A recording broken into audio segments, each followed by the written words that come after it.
Hi! நம்ம இன்னைக்கு பார்க்க போற டாபிக் என்னன்னா, எலக்ஷன்ஸ். 2026ல நம்ம தமிழ்நாட்டுல எலக்ஷன் வரதுனால, இது வந்து டிஎன்பிஎஸ்சி எக்ஸாம் பெர்ஸ்பெக்டிவ்ல மட்டும் இல்லாம, நம்ம ஜென்ரலா தெரிஞ்சுக்க வேண்டிய ஒரு டாபிக். ஸோ மிஸ் பண்ணாம பாருங்க. நம்ம வந்து இயர்லி வீடியோல வந்து அபௌட் அத பத்தி பார்த்தோம். அதில வந்து எலக்ஷன் கமிஷனோட ஃபங்ஷன்ஸ், அவங்களுடைய என்னென்ன ஆக்ட் அது கீழ வந்து கொண்டு வந்தாங்கன்னு பார்த்தாச்சு. தென் வந்து வரலாற்று சான்றுகள்ல வந்து உத்திரமேரூர் இன்ஸ்கிரிப்ஷன் அதிலருந்து லார்ட் ரிப்பன் பிரபு அவரோட கான்ட்ரிபியூஷன் அப்புறம் வந்து என்னென்ன வந்து ஆக்ட் வந்து கொண்டு வந்தாங்க. அதெல்லாம் பார்த்தாச்சு. நம்ம இன்னைக்கு பார்க்க போற டாபிக் வந்து தேர்தல்கள். தேர்தலோட வகைகள், தகுதி வரன்முறைகள், தேர்தல் பணிக்குழு அது வந்து என்னென்ன சொல்லியிருப்பாங்கன்னு பார்க்கலாம். வாங்க வீடியோக்கு போலாம். ஃபர்ஸ்ட்டு தேர்தலின் வகைகள். நேரடி தேர்தல், மறைமுக தேர்தல் 2 இருக்கா? நேரடி தேர்தல்னா டைரக்ட் எலக்ஷன். நம்ம வந்து மக்கள் வந்து டைரக்ட்டா வோட் பண்ணி நம்ம வந்து உறுப்பினர்கள தேர்ந்தெடுக்கிறது. அதே இன்டைரக்ட் எலக்ஷன் மறைமுக தேர்தல்னா நம்ம தேர்ந்தெடுத்த உறுப்பினர்கள் அவங்களுக்குள்ளே செலக்ட் பண்ணி ஒரு மெம்பர்ஸ வந்து தேர்ந்தெடுப்பாங்க. அதுதான் வந்து மறைமுக தேர்தல். நேரடி தேர்தல்னா ஊராட்சி, ஊரக உள்ளாட்சி. அதில வந்து என்னென்னன்னா, மாவட்ட ஊராட்சி வார்டு உறுப்பினர், ஊராட்சி ஒன்றிய வார்டு உறுப்பினர், கிராம ஊராட்சி தலைவர், கிராம ஊராட்சி வார்டு உறுப்பினர். இதெல்லாம் வந்து பஞ்சாயத்து லெவல்ல நம்ம வந்து வோட் பண்ணி செலக்ட் பண்ற லீடர்ஸ். அதே சிட்டி லெவல்லன்னா நகர்ப்புற உள்ளாட்சியில, மாநகராட்சியில வந்து மாநகராட்சி வார்டு உறுப்பினர், நகராட்சி வார்டு உறுப்பினர், பேரூராட்சினா பேரூராட்சி வார்டு உறுப்பினர். அதே இன்டைரக்ட் எலெக்ஷன்னா மோஸ்ட்டா வந்து ஊரக உள்ளாட்சியில வந்து தலைவர், துணைத் தலைவர் அந்த ரிலவென்ட்டா போஸ்ட் இருக்கும். அதே நகராட்சினா மேயர், துணை மேயர் அது மாரி இருக்கும். தென் வந்து சட்டப்பூர்வ நிலைக்குழுக்களும் வந்து இன்டைரக்ட் எலெக்ஷன் தான் இது பண்ணுவாங்க. அத ஞாபகம் வச்சுக்கங்க. அது மட்டும் இல்லாம மாவட்ட திட்டமிடும் குழு உறுப்பினர்கள். அது வந்து மறைமுக தேர்தல் தான். சிம்பிளா சொல்லணும்னா, வார்டு உறுப்பினர்கள்னு இருந்தா டைரக்ட் எலெக்ஷன் ஞாபகம் வச்சுக்கோங்க. ஒரே ஒரு எக்செப்ஷன் மட்டும். கிராம ஊராட்சி தலைவர். அதே மறைமுக தேர்தல்னா தலைவர், துணைத் தலைவர் வருவாங்க. அவ்வளோதான் சிம்பிளா முடிச்சிடலாம். அடுத்து தேர்தல்ல வந்து தகுதி வரன்முறைகள் அந்த டாபிக் சொல்லியிருக்காங்க. அது எக்ஸாம் ஹிஸ்டரியில பார்ப்போம் வாங்க. ஃபர்ஸ்ட் வந்து ஊரக, நகர்ப்புற உள்ளாட்சி தேர்தலுக்கான வாக்காளர் பட்டியல். அது வந்து எத பேஸ் பண்ணியிருக்குன்னா, நம்ம தமிழ்நாடு எம்எல்ஏக்காக ஒரு வாக்காளர் பட்டியல் இருக்கும்ல, ஜஸ்ட் அத ரெஃபர் பண்ணிவாங்க. அதுக்கு வந்து என்னென்ன சட்டம் வந்து இது பண்ணுதுன்னா, மக்கள் பிரதிநிதித்துவ சட்டம். அதாவது ரெப்ரசன்டேட்டிவ் ஆஃப் பீப்பிள் ஆக்ட் 1950யும், வாக்காளர் பதிவு விதிகள் 1960 அத பேஸ் பண்ணி தான் இருக்கும். சப்போஸ் அந்த எம்எல்ஏ லிஸ்ட்ல வந்து ஓட்டர் பட்டியல் இருந்தா, தானாகவே இதனையும் வந்து ஆட்டோமேட்டிக்கா ஆட் பண்ணிப்பாங்க. சரி. அப்ப சட்டமன்ற தொகுதி வாக்காளர் பதிவு செய்யும் தகுதி என்ன? அதாவது எம்எல்ஏக்கு வோட் போடணும்னா என்னென்ன தகுதி இருக்கணும்னு சொல்லியிருக்காங்க பார்க்கலாமா? ரெப்ரசன்டேஷன் ஆஃப் பீப்பிள் ஆக்ட் 1950ல என்ன சொல்லியிருப்பாங்கன்னா, ஃபர்ஸ்ட் இந்தியன் சிட்டிசனா இருக்கணும். வயது தகுதி வந்து ஜனவரி 1ஆம் தேதி வந்து 18 வயசு வந்து கம்ப்ளீட் பண்ணியிருக்கணும். ஒரு இம்பார்ட்டன்ட் நோட் பண்ணிக்கங்க. வாக்காளர் வயதும் சரி, வேட்பாளர் வயதும் சரி, வெவ்வேறு நாட்களில் கணக்கிடப்படும். தென் வசிப்பு வந்து அந்த ஒரு தொகுதிக்குன்னா, அந்த தொகுதிக்குள்ள மட்டும் தான் வாழ்ற மாரி இருக்கணும். அதர் டிஸ்ட்ரிக்ட்டோ, அதர் ச சைட்லயோ வந்து வாழ்ற மாரி இருந்தா, அத வந்து எடுத்துக்க மாட்டாங்க. சப்போஸ் ஹைகோர்ட் வந்து இவர் வந்து மனநலம் குன்றியவர். அதாவது மென்டலி வந்து அஃபெக்ட் ஆயிட்டாங்க அப்படின்னு சொல்லிட்டா, அவங்கள வந்து வோட்டர் லிஸ்ட்ல சேர்த்துக்க மாட்டாங்க. டிஸ்குவாலிஃபிகேஷன் தகுதி நீக்கம்னா, தேர்தல் குற்றங்கள் அல்லது சட்டமீறல் காரணமாக வாக்குரிமை இழந்தவராக இருக்கக்கூடாது. அது வந்து என்னன்னா, ரெப்ரசன்டேஷன் ஆஃப் பீப்பிள் ஆக்ட் 1950ல செக்ஷன் 16 அண்ட் 19ல வந்து சொல்லியிருப்பாங்க. இரட்டை பதிவு தடை. அதாவது ஒரு பெர்சன் வந்து ஒன்றுக்கு மேற்பட்ட பகுதியில வந்து வாக்காளர் பதிவு வந்து செய்யக்கூடாது. இப்ப ரீசென்ட்டா போயிட்டு இருக்குல்ல எஸ்ஐஆர் அதுவும் வந்து இந்த ப்ராசஸ் ரிலவென்ட்டானது தான். இது வந்து செக்ஷன் 17 அண்ட் 18 ரிலவென்ட்டா ஆர்பிஐ ஆக்ட்ல 1950ல இருக்கும். தமிழ்நாடு சட்டங்கள் வந்து கூடுதலா வந்து ஒரு நிபந்தனை சொல்லியிருக்காங்க.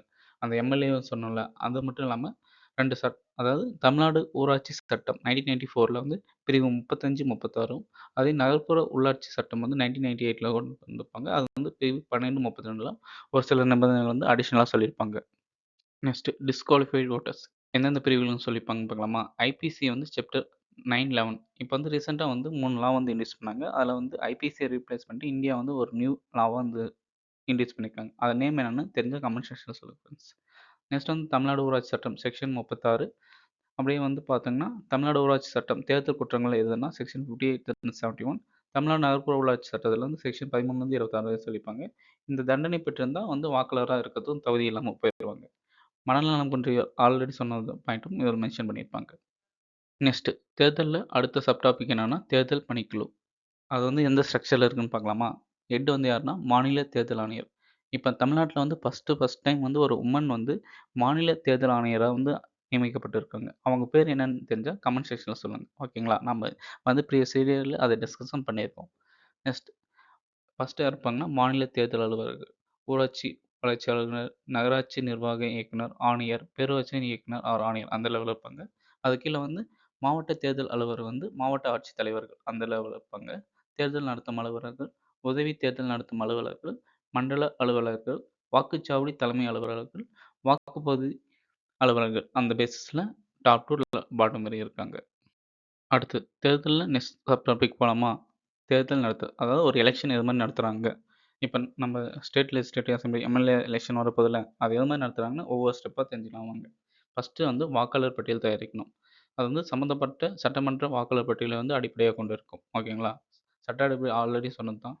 ஆர்பிஐ ஆக்ட் 19 ரூல்ஸ் வந்து 1960 கீழ வரும். இது வந்து திருத்தங்கள் பெயர் சேர்த்தல், நீக்கம், மாற்றம். லாஸ்ட் டேட் எப்பன்னா, வேட்புமனு தாக்கல் செய்யும் கடைசி நாள் வரை வந்து அப்ளை பண்ணிக்கலாம். அங்கீகரிக்கப்பட்ட அரசியல் கட்சிகளுக்கு 2 பிரதிகள் வந்து இலவசமா தந்துருவாங்க. யார் யார் இருக்காங்க அது மாரிட்டு.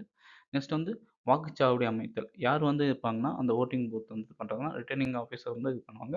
அது வந்து கலெக்டர் ஆஃபீசர் அவர் பெர்மிஷன் வந்து கட்டாயமா இருக்கணும். தமிழ்நாடு ஸ்டேட் எலக்ஷன் கமிஷன் வந்து வழிகாட்டுதல் படி தான் பண்ணணும். தென் எலக்ஷன் டேட் நோட்டிஃபிகேஷன் யார் பண்ணுவாங்கன்னா, தமிழ்நாடு ஸ்டேட் எலக்ஷன் கமிஷன் தான் பண்ணுவாங்க. சாதாரணமானாலும் சரி, தற்செயல் காலியிடங்கள் எல்லாத்தையும் சேர்த்து தான் பண்ணுவாங்க. அறிவிப்பு வந்து தேர்தல் அட்டவணை வெளியீடு அது மாரி பண்ணுவாங்க. வேட்புமனு தாக்கல் அது வந்து தகுதினா, அட்லீஸ்ட் நம்ம வந்து 21 வயசு வந்து கம்ப்ளீட் பண்ணியிருக்கணும். வோட் போடுறதுக்கு 18 வயசு. அத வந்து பார்ட்டிசிபேட் பண்ணணும்னா 21 வயசு ஆயிருக்கணும். சம்மந்தப்பட்ட உள்ளாட்சி வாக்காளர் பட்டியலில் அவர் பெயர் வந்து கண்டிப்பா இருக்கணும். இது வந்து முன்மொழிபவர் யாருன்னா, அந்த வேட்புமனு தாக்கல் பண்ணும்போது, வார்டு தேர்தலா இருந்தா அந்த வார்டின் வாக்காளர் யாராவது இருக்கலாம். அதே தலைவர் தேர்தல்னா, அந்த உள்ளாட்சி வாக்காளரா இருக்கணும். ஓகேங்களா?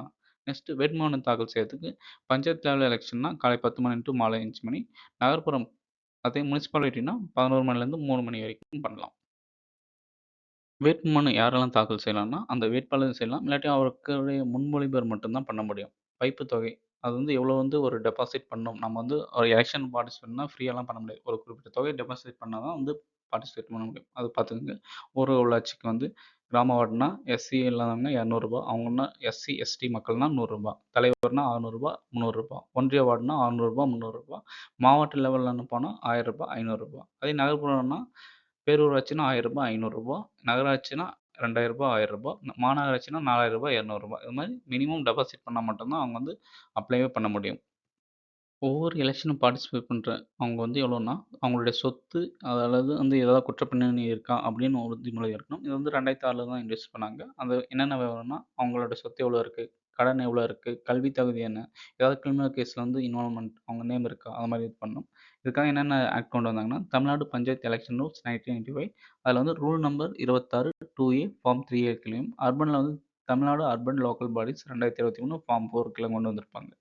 தென் வந்து எஸ்சி அண்ட் எஸ்டி வேட்பாளர் கூடுதல் உறுதிமொழி எடுத்துக்கணும். அவங்களோட இனம் பெயர், அறிவிக்கப்பட்ட பகுதி அத வந்து கண்டிப்பா வந்து சப்மிட் பண்ணியிருக்கணும். வேட்புமனு பரிசீலனை அதாவது ஸ்க்ரூட்டினி பண்ணணும்னு சொல்லுவாங்கல்ல. அது வந்து யார் பண்ணுவாங்கன்னா, தேர்தல் நடத்தும் அலுவலர் மேற்கொள்வார். கலந்து கொள்ள அனுமதி வந்து யார் யார் அதில பார்ட்டிசிபேட் பண்ணலாம். வேட்பாளர், ஒரு முன்மொழிபவர், ஒரு அதிகாரப்பூர்வ நபர் இது பண்ணலாம். சப்போஸ் அப்பீல் இல்லன்னா, சவால் வேண்டுமெனில் எலக்ஷன் பெட்டிஷன் வந்து கோர்ட்ல தான் வந்து அப்பீல் பண்ண முடியும். ஸ்டேட் எலக்ஷன் கமிஷன்கிட்டயோ இல்லாட்டி கவர்ன்மெண்ட் கிட்ட பண்ண முடியாது. நம்ம வந்து கோர்ட்ல தான் எலக்ஷன் பெட்டிஷன் வந்து அப்ளை பண்ண முடியும். வேட்புமனு வந்து திரும்ப வருதுன்னா, கடைசி நாள் மாலை 3 மணிக்குள்ள பண்ணலாம். ரூரல்ல வந்து ஃபார்ம் 7ம், அர்பன்ல வந்து ஃபார்ம் 8க்குள்ள இருக்கணும். சப்போஸ் நான் வந்து பார்ட்டிசிபேட் பண்ணல. அது மாரி ரிட்டர்ன் பண்ணிட்டு, அகைன் நான் வந்து எனக்கு இல்ல மனசு மாறிருச்சு. நான் வந்து போட்டியிடுறேன் அப்படின்னு சொன்னா அனுமதிக்க மாட்டாங்க. ஒரே ஒரு சான்ஸ் தான். இறுதி வேட்பாளர் பட்டியல் வந்து ரூரல் வந்து ஃபார்ம் 9, ஃபார்ம் 10 இது பண்ணும். அக்ரவரிசை மற்றும் சின்னம் அத பேஸ் பண்ணி தருவாங்க. நம்ம ஓட் போடும்போது ஒவ்வொரு கலர் ஷீட்டா இருக்கும்ல. அது எது பேஸ் பண்ணி தந்திருக்காங்கன்னு பார்க்கலாமா? மாநகராட்சி, நகராட்சி, பேரூராட்சி அது மாரி வந்து முனிசிபல் லெவல்னா ஒயிட் கலர்ல வந்து நம்ம ஓட் போடுற ஷீட் தருவாங்க. அதே கிராம வார்டு உறுப்பினர்களுக்கு வெள்ளை ஆர் நீலம் நிறமும், கிராம தலைவருக்கு வந்து இளஞ்சிவப்பு நிறம் தருவாங்க. ஒன்றிய வார்டு உறுப்பினருக்கு பச்சை நிறமும், மாவட்ட வார்டுனா மஞ்சள் நிறமும் தருவாங்க. கட்சி இல்லாத தேர்தல் வந்து பெயர் இல்லை, சின்னம் மட்டும் தான் யூஸ் பண்ணுவாங்க. மின்னணு வாக்குப்பதிவு இயந்திரம். நகர்ப்புற தேர்தல்ல வந்து Tamil Nadu urban local bodies rules 2023 கீழ வந்து ரூல் நம்பர் 75 டூ 106 கீழ வந்து இன்ட்ரோடியூஸ் பண்ணியிருக்காங்க. வாக்குப்பதிவு வந்து தமிழ்நாடு ஸ்டேட் எலக்ஷன் கமிஷன் அந்த டைம் அண்ட் டேட் அனௌன்ஸ் பண்ணுவாங்க. நேரடி வாக்குப்பதிவு மட்டுமே இருக்கும். ப்ராக்ஸி வோட்டிங் வந்து இந்த ப்ராசஸ்ல இல்ல. வாக்கு எண்ணிக்கை வந்து ரிட்டர்னிங் ஆஃபீசர் கண்காணிப்பில் நடக்கும். அனுமதி வந்து யார் யாருன்னா, ஒரு வேட்பாளர், தேர்தல் முகவர், எண்ணிக்கை முகவர்கள் இவங்கலாம் பார்ட்டிசிபேட் பண்ணுவாங்க. தேர்தல் முடிவு எலக்ஷன் டேட் வந்து அதிக செல்லத்தக்க வாக்குகள் யார் பெற்றிருக்காங்க அவங்க வெற்றியா இது பண்ணுவாங்க. அதுக்கான வந்து சான்றிதழ் வந்து ரூரல்னா ஃபார்ம் நம்பர் 25, 26, 27 அதே அர்பன்னா 26, 27, 28 அந்த ரூல்ஸ்க்குலாம் வந்து தருவாங்க. மறைமுக தேர்தல் யார் யாருக்குன்னா நம்ம ஆல்ரெடி டிஸ்கஸ் பண்ணலாம். தலைவர், துணைத் தலைவர், மேயர், துணை மேயர், நிலைக்குழு மற்றும் சட்டப்பூர்வ குழுக்கள். அதே டைரக்ட் எலெக்ஷன் வந்து மோஸ்ட்லி என்ன சொன்னோம், வார்டு உறுப்பினர்கள் எக்ஸெப்ட் அந்த கிராம தலைவர் தவிர. ஓகேவா? நம்ம இதுவரைக்கும் டிஸ்கஸ் பண்ண பாயிண்ட்ட வந்து ஈஸியா ஒரு டைம் வந்து ரிவிஷன் பண்ணிக்கலாம்.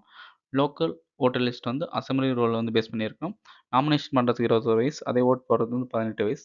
டெபாசிட்டரி வந்து வேரியஸ் போஸ்ட்டுக்கு வந்து வேரியஸ் ஆகும். எஸ்சி மக்களுக்கும் சரி, நார்மலுக்கும் சரி, கிராமத்துக்கும் சரி, முனிசிபாலிட்டில ஒவ்வொரு போஸ்ட்டுக்கும் வந்து டெபாசிட் வந்து வேரியஸ் ஆகும். நம்ம பார்த்தது தான். பிங்க் பேலட் வந்து வில்லேஜ் பிரசிடென்ட்ல பண்ணுறது. எலக்ட்ரானிக் வோட்டிங் மிஷின் வந்து இப்போ வந்து அர்பன் எலெக்ஷன் மட்டும் தான் யூஸ் பண்ணுறாங்க. ஸ்க்ரூட்டினிக்கு அகைன்ஸ்டா வந்து அப்பீல் எதுவுமே இல்ல. 2006லேருந்து அப்டேட் வந்து கம்பல்சரி ஆச்சு. அதாவது ஏதாவது குற்றம் பண்ணியிருக்காங்களா? அவங்க சொத்து வந்து எவ்வளோ லிஸ்ட்டு அது மாரி இருக்கணும். Okay friends. இந்த வீடியோ வந்து ஹெல்ப்ஃபுல்லா இருக்கும்னு நெனைக்கிறேன். நம்ம வீடியோ கன்டென்ட் பிடிச்சிருந்தா லைக் பண்ணுங்க. மறக்காம சப்ஸ்கிரைப் பண்ணுங்க. நெக்ஸ்ட் வீடியோ வந்து நம்ம எலக்ஷன்ல வந்து இன்னும் பெண்டிங் இருக்க டாபிக்க நாளைக்கு பார்ப்போம்.